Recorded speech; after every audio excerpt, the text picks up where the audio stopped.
모두 집사입니다. 시편 38편입니다. 여호와여, 주 노하심으로 나를 책망하지 마시고 주의 분노하심으로 나를 징계하지 마소서.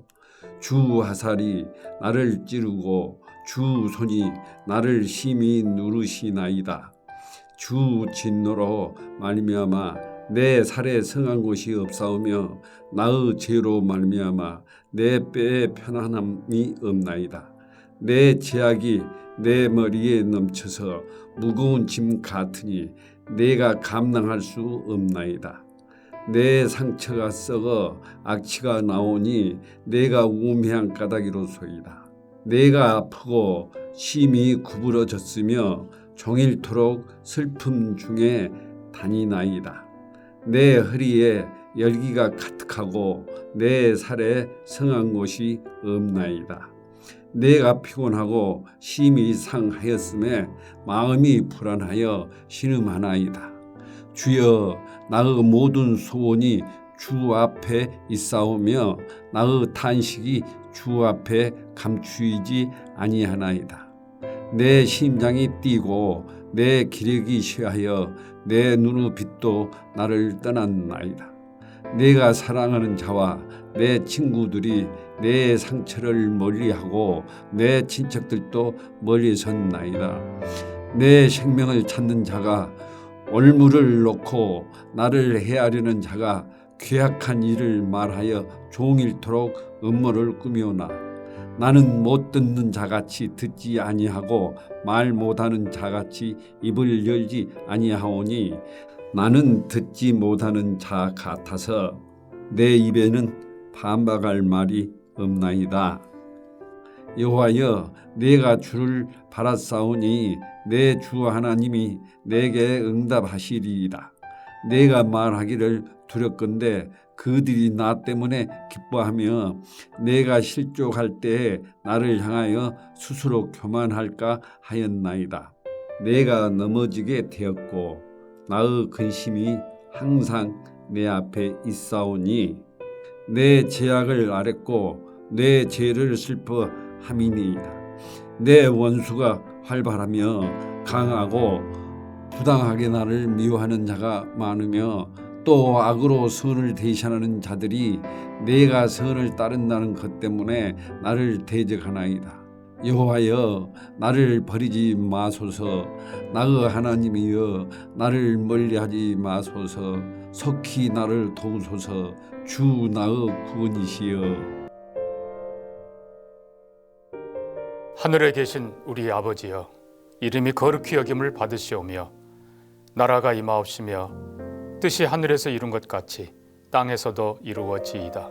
오늘날 우리에게 일용할 양식을 주옵시고 우리가 우리에게 죄 지은 자를 사하여 준 것 같이 우리 죄를 사하여 주옵시고 우리를 시험에 들게 하지 마옵시고 다만 악에서 구하옵소서. 대개 나라와 권세와 영광이 아버지께 영원히 있사옵나이다. 아멘.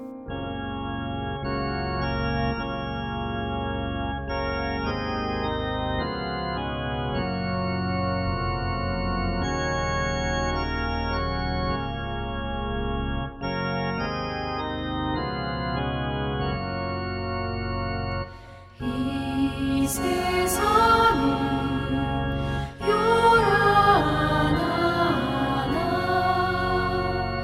내 마음은 늘 변하다.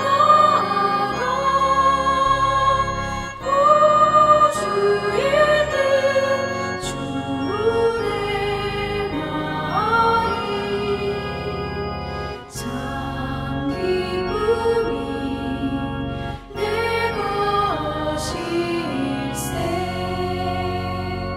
이 세상은 늘 변하고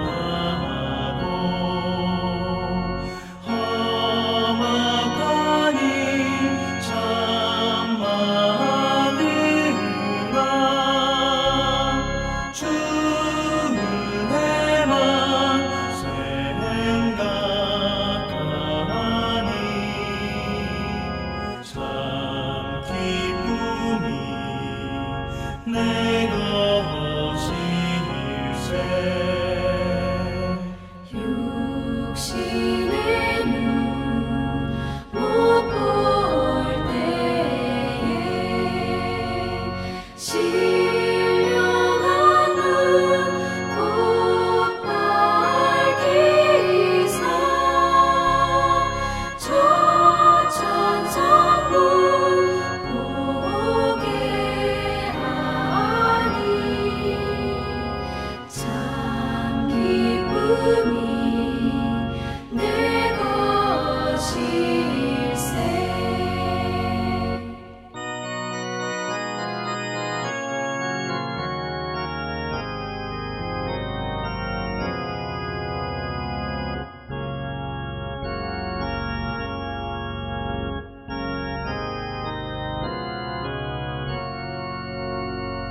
기쁨이 내 것일세 이 육신의 복락보다 신령한 것 더 좋으니 내 맘과 뜻 다하여 저 천성만 향해 가네. 오늘 함께 나눌 하나님의 말씀은 요한복음 16장 25절에서 33절 본문 중 28절에서 33절입니다. 내가 아버지에게서 나와 세상에 왔고 다시 세상을 떠나 아버지께로 가노라 하시니 제자들이 말하되 지금은 밝히 말씀하시고 아무 비유로도 하지 아니하시니 우리가 지금에야 주께서 모든 것을 아시고 또 사람의 물음을 기다리시지 않는 줄 아나이다. 이로써 하나님께로부터 나오심을 우리가 믿사옵나이다. 예수께서 대답하시되 이제는 너희가 믿느냐? 보라, 너희가 다 각각 제 곳으로 흩어지고 나를 혼자 둘 때가 오나니 벌써 왔도다. 그러나 내가 혼자 있는 것이 아니라 아버지께서 나와 함께 계시느니라. 이것을 너희에게 이르는 것은 너희로 내 안에서 평안을 누리게 하려 함이라. 세상에서는 너희가 환난을 당하라. 담대하라. 내가 세상을 이기었노라. 아멘. 오늘도 하나님의 은혜와 승리가 가득한 한 날 되시기를 축복합니다. 예수님께서는 십자가를 앞에 두시고 제자들에게 길고도 중요한 말씀을 가르치십니다. 이 말씀을 가르치시는 목적이 무엇인지를 오늘 33절에서 말씀하시죠. 이것을 너희에게 이르는 것은 너희로 내 안에서 평안을 누리게 하려 함이라. 아멘. 이것을 너희에게 이르는 것은 너희로 평안을 누리게 하려 함이라. 예수님의 목적은 제자들의 평강입니다. 예레미야 29장 11절에서도 너희를 향한 나의 생각을 내가 하나니 평안이요 재앙이 아니니라 너희에게 미래와 희망을 주는 것이니라 라고 하나님께서 말씀하셨죠. 그런데 뒤이어지는 말씀을 보면 세상에서는 너희가 환난을 당한다라고 말합니다. 어울리지 않은 두 단어가 등장합니다. 환난과 평안. 근데 예수님은 분명히 모든 환난을 제거해 주겠다라고 말씀하지 않으시고 세상에서 환난을 받을 것이다라고 말합니다. 물론 우리 하나님은 환난을 제거하시는 능력이 있고 그렇게도 하십니다. 그러나 분명한 것은 세상에서 예수님 때문에 받는 환난이 있다라는 것이죠. 그런데 더 중요한 것은 그 환난 가운데서도 예수님이 주시는 평강이 있다라는 것입니다. 그 환난 중에서도 그 환난을 감당하고 견디고 이겨내고 그 가운데서도 즐거워할 수 있는 평안을 약속하시는 것이죠. 그래서 이 환난이 있기 때문에 이 환난 중에서 평안을 누릴 수 있도록 하는 것이 예수님의 목적입니다. 그래서 예수님이 십자가를 지신 것이죠. 그런데 이 평안을 어떻게 누립니까? 내 안에서 누린다라고 말씀합니다. 내 안에서. 예수님 안에서. 이 안에서라는 이 전치사는 친밀한 관계를 나타내는 전치사입니다. 정말 개인적으로 친밀한 관계. 그래서 예수님 말씀처럼 우리가 예수님 안에, 예수님이 내 안에 거하시는 그런 연합된 친밀한 관계에 있을 때, 다른 말로 하면 정말 예수님을 우리의 주님으로 믿을 때, 우리가 예수님 안에 있을 때 그 어떤 환난이 있지만 우리는 예수님 안에서 예수님이 주시는 이 평안을 누릴 수 있다. 환난을 이겨낼 수 있다. 환난을 감당해 갈 수 있다라는 약속인 것입니다. 실질적으로 그 믿음을 가지고 살았던 우리 제자들과 1세기 교회를 우리는 잘 알고 있습니다.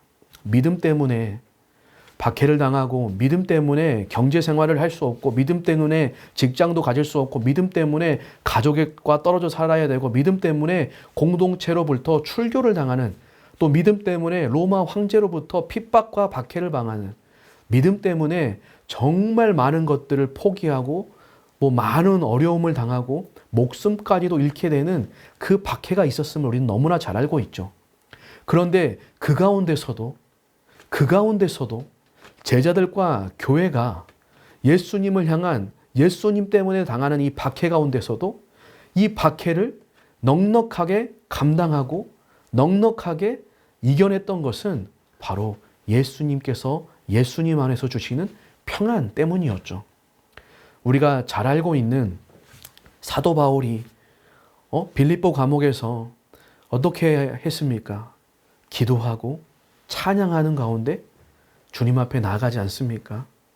복음을 전하다가 억울하게 귀신을 쫓아내서 억울하게 그렇게 감옥에 갇혀 있는 상황에서도 평안을 누립니다. 구약 성경에서도 우리가 잘 알고 있는 하박국이라는 선지자가 어떻게 고백합니까?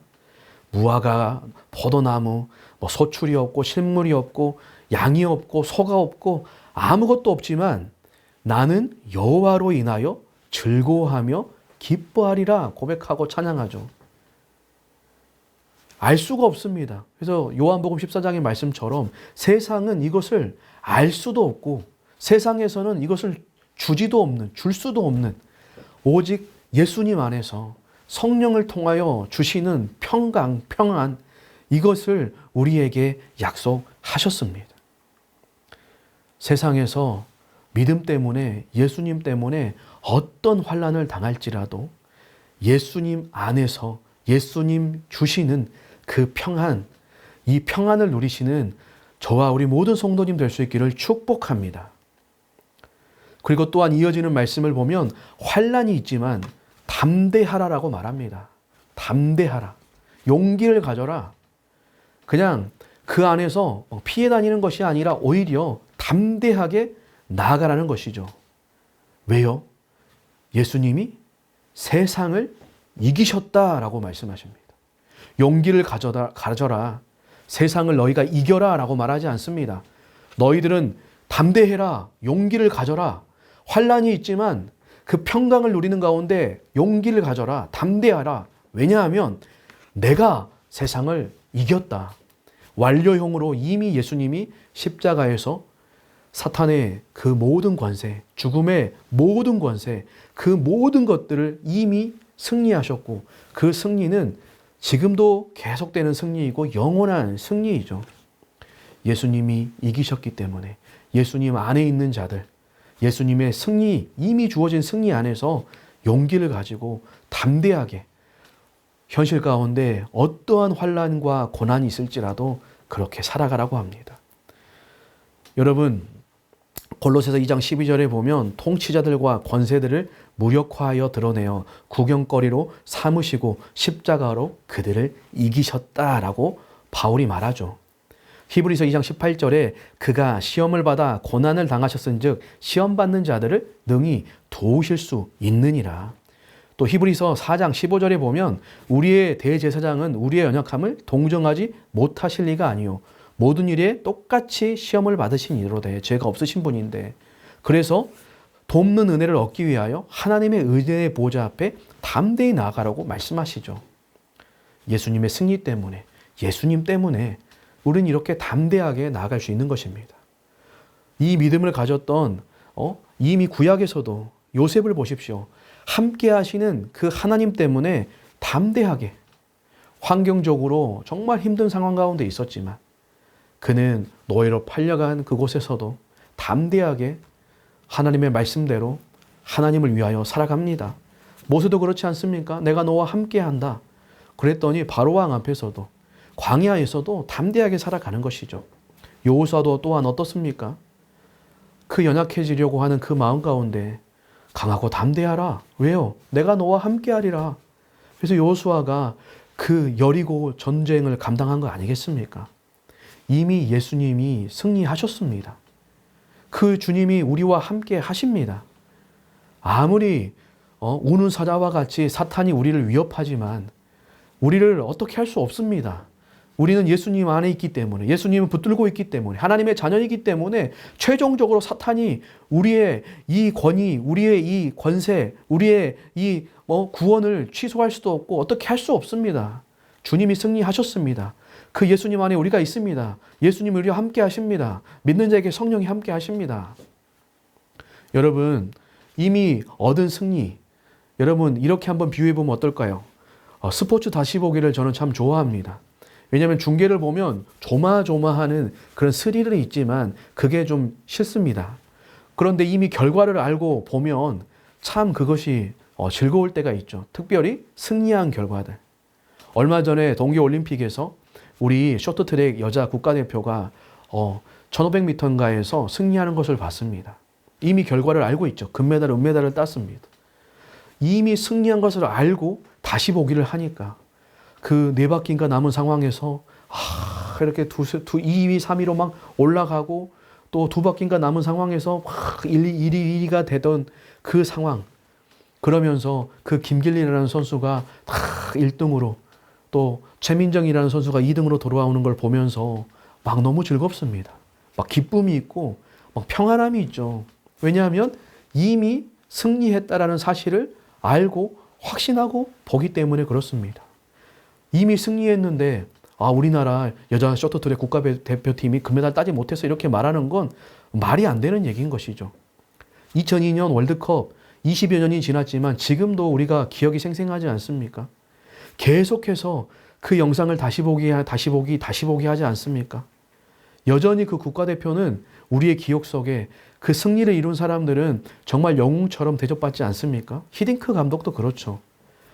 그 16강전에선가 1대0으로 지고 있는데 44분에 설기현이라는 선수가 극적으로 동점골을 넣고 연장전에서 안정환이라는 선수가 그 헤딩골로 정말 그 골든골 승리를 이루었던 거 아직도 생생합니다.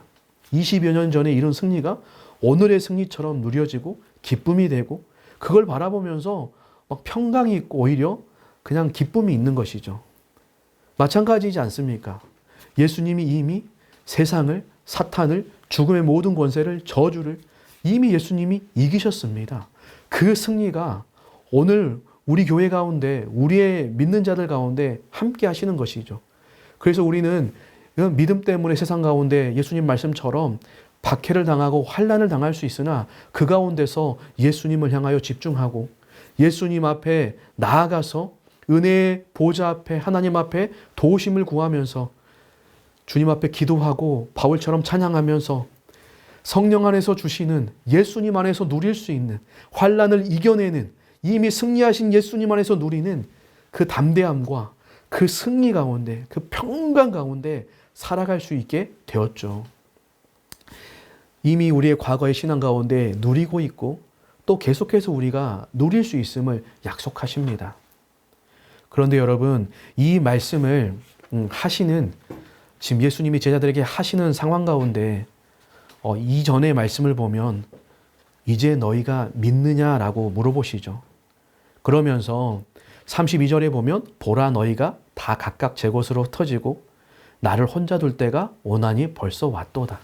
이 말씀을 하시는 상황이 제자들이 예수님을 정말 온전하게 믿는 믿음이 있는 상황이 아니라 예수님이 십자가를 지실 때 제자들이 다 흩어질 것을, 배반할 것을 알고 계시는, 제자들이 실패할 것을 알고 계시는 상황 가운데 이 말씀을 하셨다는 것입니다. 얼마나 은혜가 됩니까? 제자들은 예수님을 버리지만 예수님은 우리를 버리지 않는다는 약속이죠. 제자들은 실패했지만 예수님은 실패하지 않으시죠.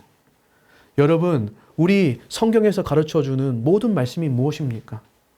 아담의 실패 이후에 이스라엘의 실패, 제자들의 실패, 모든 인생은 실패한다라는 것입니다. 그런데 이게 끝이 아닙니다.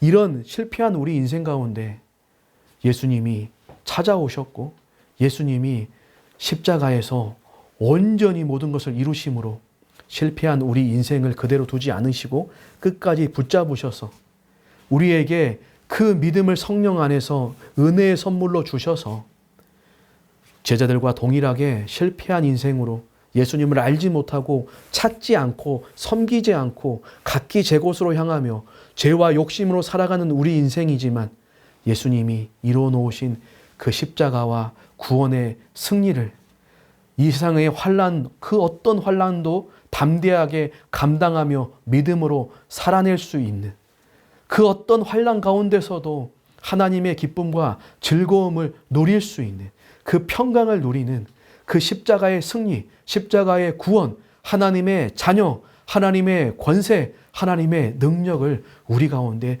허락하신다라는 사실입니다. 그걸 위하여 예수님의 보혜사가 되시는 성령님이 우리 가운데 오실 것이라고 약속하셨던 것입니다.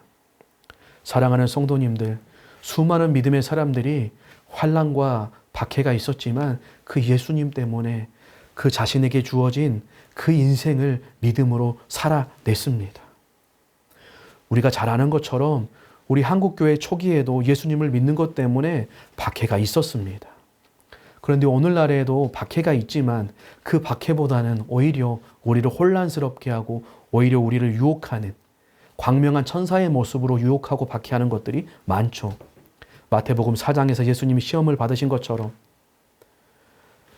돌로 떡을 만들어라. 말씀보다는 너희의 생존을 위한 밥이 중요하다. 성전 꼭대기에서 뛰어내려봐라. 하나님의 영광보다는 네가 주목받고 네가 보호받고 너의 삶이 더 중요하다. 또한 너 나에게 한 번만 절하면 편한 길을 주겠다. 좁은 문, 좁은 길인 십자가의 길이 아니라 편안한 길, 좋은 길, 더 나은 길이 있다라고 우리를 유혹하고 이것이 박해의 모습으로 찾아오고 있습니다. 이러한 때에 우리가 이겨낼 수 있는 것, 담대할 수 있는 것, 평안을 누릴 수 있는 건 오직 예수님 안에 있을 때입니다. 그래서 믿음으로 예수님을 고백하고 그래서 정말 이 모든 유혹과 박해를 이겨낼 수 있도록 예수님이 약속하신 그 평강과 승리를 누리며 즐거움 가운데 믿음의 길을 기도하며 잠깐 엎드려지지만 다 바로 일어서서 주님을 찬양하며 예배하며 나아갈 수 있도록 하나님 도와달라고 은혜의 보좌 앞에 예수님의 이름으로 이제는 예수님의 이름으로 우리가 하나님 앞에 기도할 수 있다고 말씀하신 것처럼 담대히 나가 구하시면서 주님 시험과 죄를 악에서 이겨낼 수 있도록 정말 승리하신 예수님처럼 그 승리가 오늘 우리의 승리가 될 수 있도록 도와달라고 기도하시면서 주님과 함께 동행하시며 어떠한 환난과 환경 가운데 있을지라도 예수님이 주시는 그 평안과 그 승리 가운데 담대하게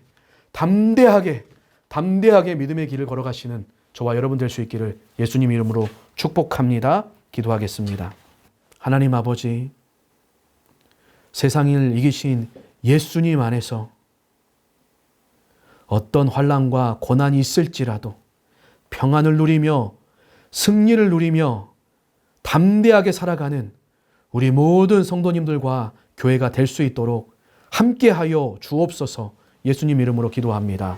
아멘.